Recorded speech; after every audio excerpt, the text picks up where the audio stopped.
Gempa, Ibu, gempa.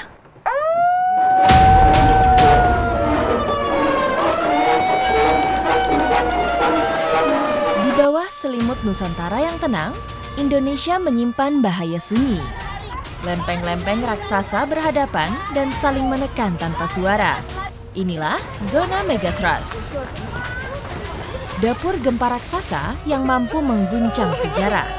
Dari Sumatera hingga Papua, negeri ini berdiri di atas cincin api Pasifik.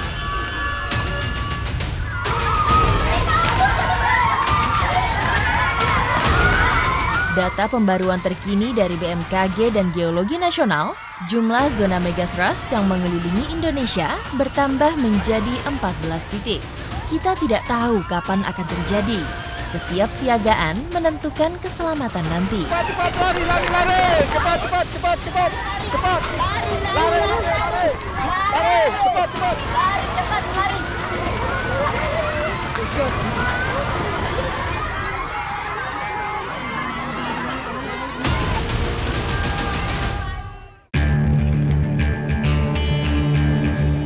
Zona megathrust tersebar di berbagai wilayah di Indonesia.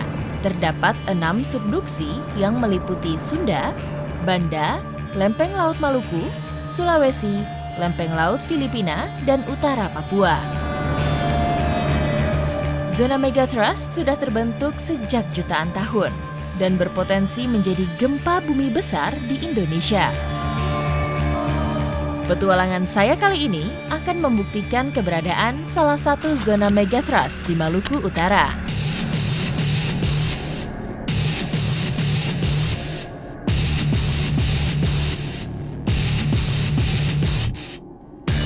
Perjalanan saya mulai dengan mendaki Dukono, salah satu gunung api aktif di Halmahera Utara.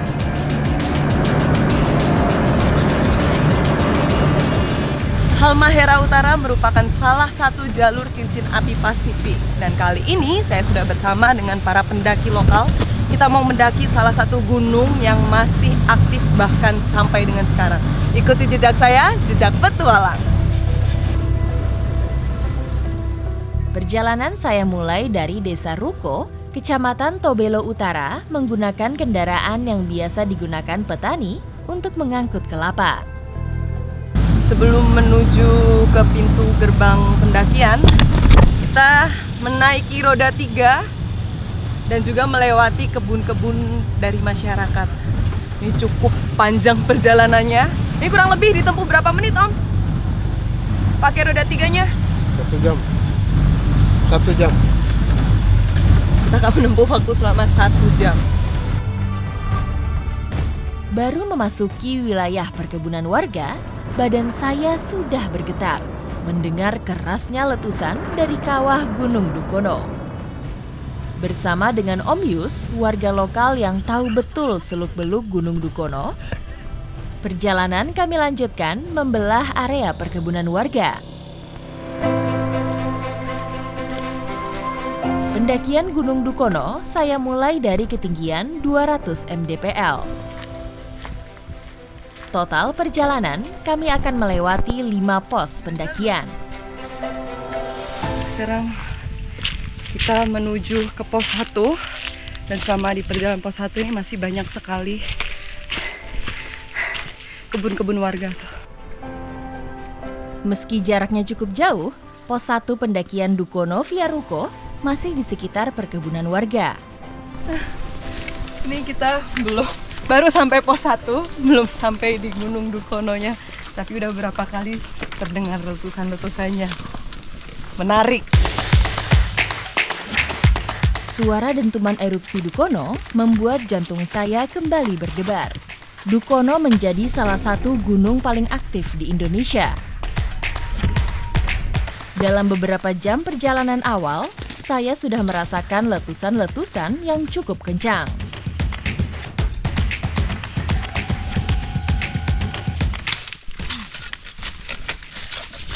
Nah, ini kita sudah ada di kawasan hutan. Kalau tadi kebun-kebun, ini sudah di daerah hutan karena sudah ada rotan dan juga pohon-pohon palem. Nah, kita mau coba mengecek kira-kira rotan ini ada air atau enggak. Karena kalau ternyata ada air, ini bisa sebagai bahan untuk air tambahan ketika kita ada di gunung maupun di hutan. Karena di Gunung Dukono ini untuk saluran airnya tidak ada sama sekali sumber air. Jadi untuk menghemat air kita mau coba pakai rotan. Panasnya suhu udara di jalur ini membuat napas saya terengah. Keringat mulai bercucuran membasahi seluruh badan. Saya akan rehat sebentar untuk mengumpulkan tenaga.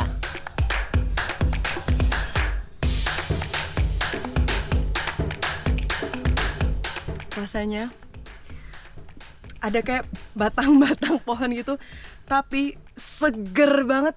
Ih, rasanya itu benar-benar seger. Lebih segar daripada air mineral nih rasanya. Wah.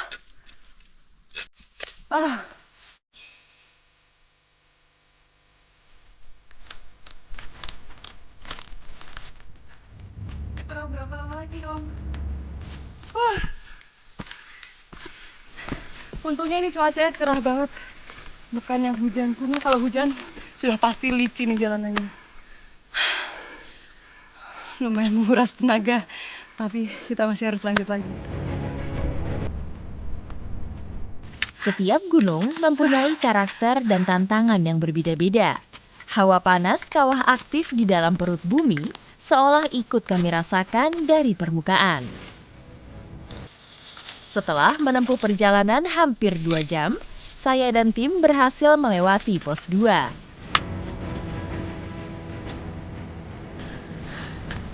Dan abu sudah mulai terlihat di mana-mana.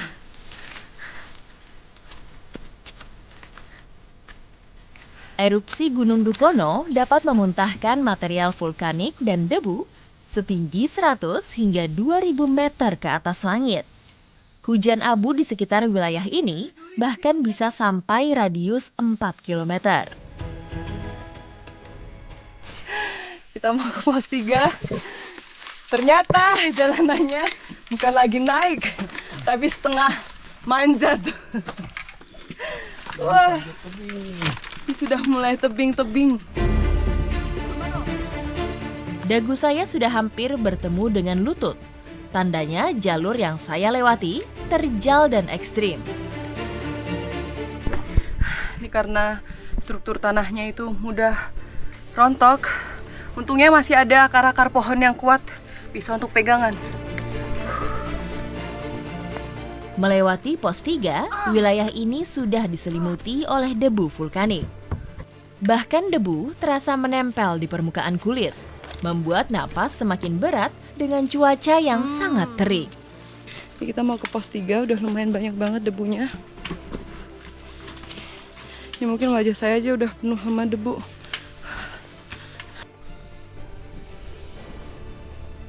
Belum lama waktu kita masih istirahat di pos 3, tiba-tiba suara letusan Dukono lumayan kencang sekali. Menurut Om Yus, seringnya letusan Dukono yang saya dengar justru menjadi pertanda baik dalam pendakian kami. Erupsi yang terus-menerus terjadi sekaligus melepaskan energi yang tersimpan di dalam kawah. Hal ini akan membuat letusan Dukono menjadi lebih stabil. Perjalanan menuju pos 4, nih vegetasinya sudah mulai berubah dan agak sedikit terbuka. Di sinar matahari juga tuh, ini udah terang. Tapi nih borunya sangat tinggi-tinggi masih.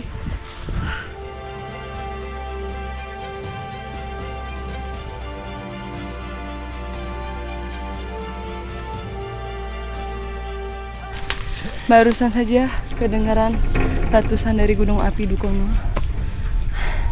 Berarti nggak lama lagi kita sudah sampai di gunung api Dukono yang menjadi salah satu cincin api Pasifik.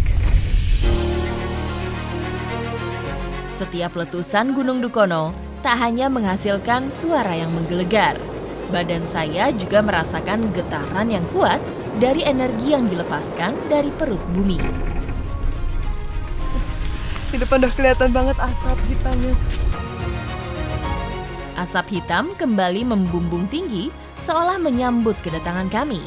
Hanya dalam hitungan menit, saya melihat langsung kekuatan yang disimpan oleh gunung api ini.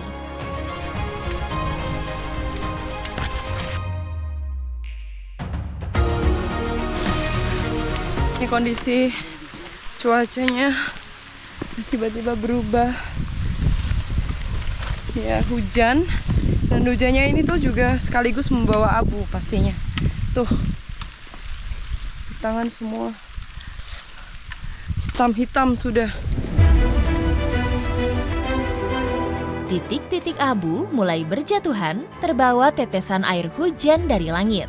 Saya harus bergegas sebelum hujan semakin deras.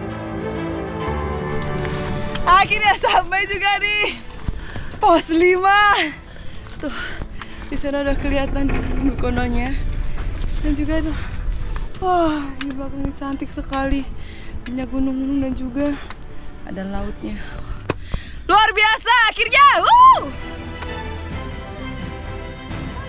Dari pos 5, saya bisa melihat dengan jelas kepulan abu vulkanik bersahutan menyembur ke awan.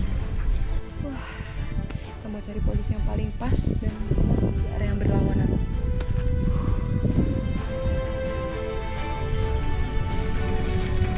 Bukan guide biasa, pengalaman Om Yus selama puluhan tahun mendaki Dukono menjadikan instingnya sangat kuat. Om Yus dapat mengenali tanda-tanda alam dan letusan Gunung Dukono sebelum memutuskan lokasi yang aman untuk camping. Sekarang kita lihat posisi ada angin barat, maka arah abu vulkanik dia ke timur. Nah, kita bisa bikin tenda ke utara biar aman dari abu vulkanik. Oh, berarti di tengah-tengahnya ya dia. Ya. Barat sama timur kita ambil di Kanan. posisi utara. Utara. Tuh kelihatan ini. Tuh. Wah. Tuh di belakang tuh ternyata abunya sudah mulai tinggi Iya, dan baru. kelihatan.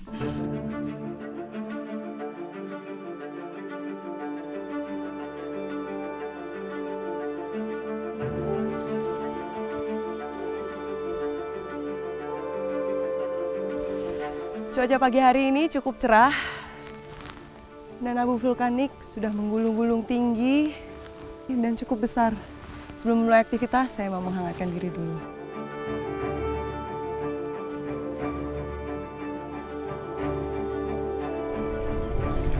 Gemuruh dan semburan abu vulkanik menyambut pagi saya di Gunung Dukono.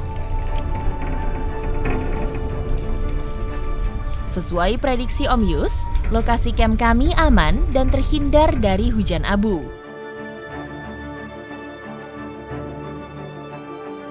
Walaupun saya sudah semalaman menginap di sini, tapi rasanya kalau mendengar dentuman dari Gunung Dukono yang cukup keras, itu membuat saya was-was juga karena bisa jadi lontaran batunya itu jadi cukup tinggi dan mengenai wilayah-wilayah sekitarnya. Tapi kalau di sini aman ya Om ya?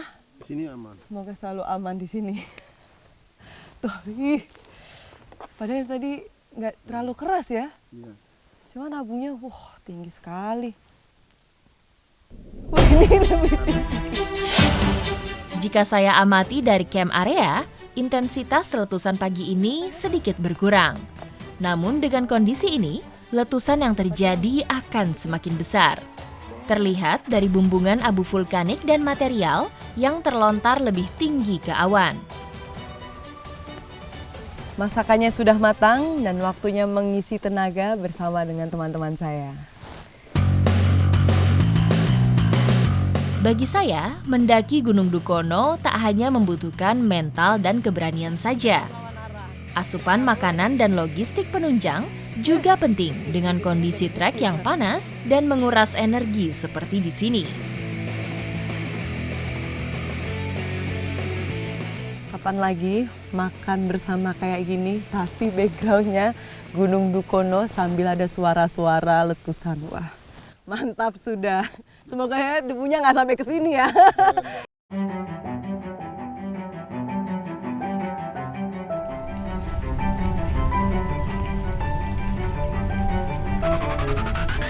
Dalam keadaan meletus, pendakian ke puncak gunung api paling aktif di Indonesia ini akan ditutup karena terlalu beresiko.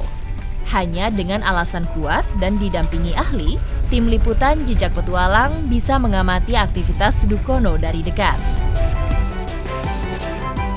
Sekarang lontaran batu mengarah ke utara tapi karena ada angin dari utara yang lumayan kencang, maka abu vulkanik dan lontaran batu yang keluar dari magma sulit kita prediksi dan kurang baik untuk kita lanjutkan pendakian. Karena kondisi cuaca yang tidak menentu, kita akan melihat pantauan dari drone.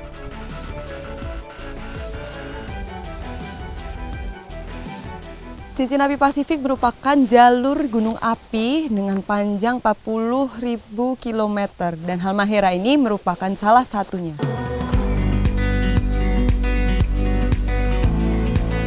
Kompleks Pegunungan Dukono mempunyai profil yang rendah dengan kawah yang tertutup abu tebal.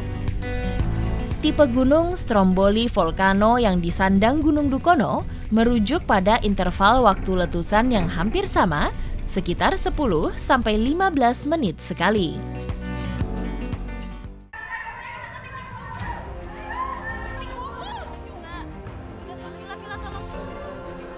Pokoknya kita harus menjauh dari bangunan.